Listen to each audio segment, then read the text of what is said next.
Welcome to the Creative Play Podcast Network.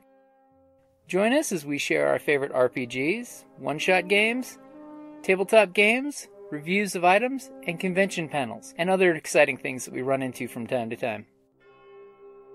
Sit back and enjoy the show.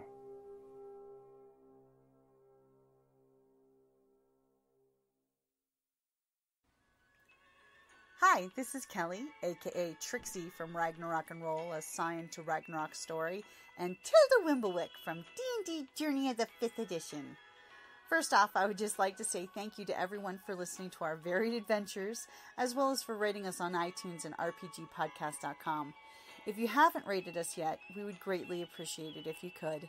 And if you're looking for more ways to support our efforts, we are now on Patreon, a great site where you can help us continue making more podcasts, as well as some special surprises for our patrons. If you can, please look us up at www.patreon.com/cppn. Every little bit helps. And again, thank you for listening. Hey guys, welcome back to Creative Play Podcast Network, hashtag RPGADAY2018. So we are at August the 12th, the wildest character concept.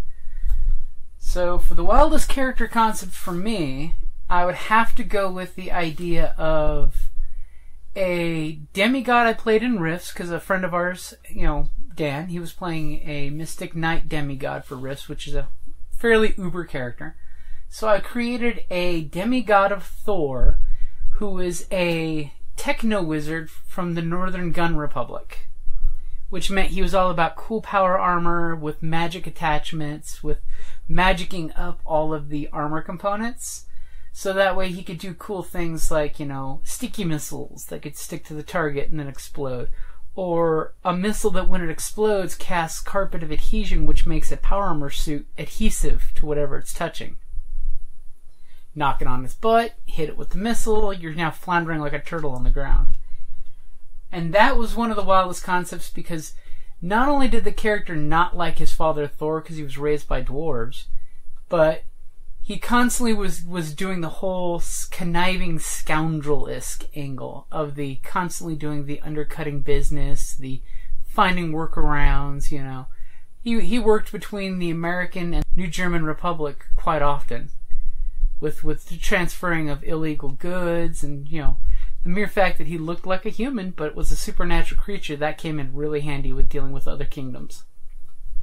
So I would definitely have to say that he was the wildest character I had, aside from Mdalwin, but we've talked about him quite a bit. My D&D bard, who's also used to be as an NPC quite a few times. So I would definitely say he would be one of those ones that, even though he was the son of Thor, he acted more like Loki in causing trouble for our player groups, because he'd always have some kind of bargain or type of deal that Hondo from Clone Wars reminded me a lot of him, because I used to play him back in the 90s.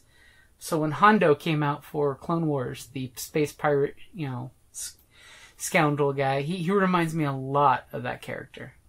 So definitely got to go with Jason Thorson, my demigod techno wizard from Rifts. Alrighty guys, talk to you tomorrow.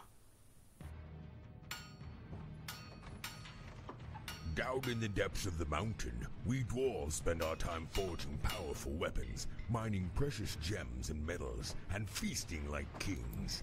But after a day of digging for the next Arkenstone, this dwarf likes to come home to a package full of loot. Dungeon Crate is a monthly subscription box service forged specifically for RPG and tabletop gamers. Miniatures, dice, tokens, coins, maps, modules, terrain pieces, handcrafted items, RPG jewelry, and more are yours for only a few gold per month. You even get a digital crate along with a physical one as an added bonus. So are you brave enough to reward yourself with a Dungeon Crate? By Morden's beard, I hope so. DungeonCrate.com. Let the adventure begin.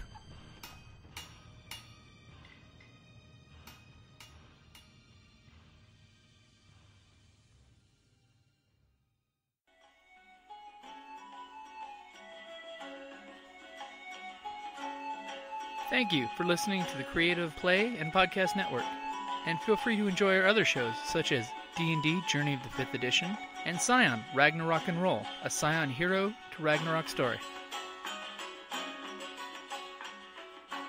Thank you for listening.